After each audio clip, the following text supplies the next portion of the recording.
একটা নতুন ভিডিও নিয়ে চলে এসেছি। তো আজকে মুরগির বাচ্চা আসবে, সেই কারণে আমি পেপার যে পাতা হিসেবে পেতে রেখে দিয়েছি, বোর্ডিং করে পুরো রেডি করে রেখে দিয়েছি। এই যে দেখরা আছে, তো আগড়ার উপরে পেপার পাতা আছে, সেই পেপারের উপর বাচ্চা আসবে, যে মুরগির বাচ্চাটা সেইটাই পেপারের উপর রাখা হবে। তো এই যে এই ডিঙ্কারগুলো এইখানে জলের জায়গা দেওয়া হবে, তারপর যে বাচ্চা আসার আগে জলের ডিঙ্কার দেওয়া হবে, দিয়ে তার উপর বাচ্চা রাখা হবে, এই পেপারের উপর বাচ্চাটা রাখা হবে। দিয়ে তারপর 15-20 মিনিট পর খাবার দেওয়া হবে, দিয়ে আসছিলাম কাজ নেই। তো এই যে দেখতেই পাচ্ছ, আর এই যে চারিদিকে পুরো পর্দা দিয়ে ঘিরে রেখে দিয়েছি যাতে না ভেতরটায় হাওয়া ঢোকে, সেই কারণে চারিদিকে পর্দা দিয়ে ঘিরে রেখে দিয়েছি। আর এই বড় যেহেতু বড় বোর্ডিং করেছে, সেই কারণে দুটো বোর্ডিং করা হয়েছে। আর এখানে বাচ্চা থাকবে, তো এখানে বাচ্চা থাকবে 1500 বাচ্চা থাকবে।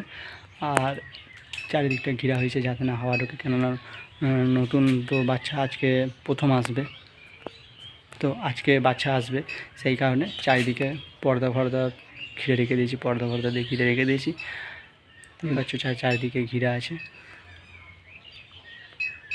এবার বাচ্চা আসুক, আমি তোমাদের সবই দেখাবো, এলে আমি তোমাদের ভিডিও করে দেখাবো কিরম কী আছে না আছে, সবটাই শেয়ার করব। তার জন্য চ্যানেলটিকে সাবস্ক্রাইব করে দাও এবং পাশে থাকা বেল আইকনটিকে বাজিয়ে দাও, যাতে পরবর্তী ভিডিও আপলোড করার সঙ্গে সঙ্গে তোমাদের কাছে চলে। আর ভিডিওটা ভালো লাগলে অবশ্যই লাইক কমেন্ট শেয়ার করবে।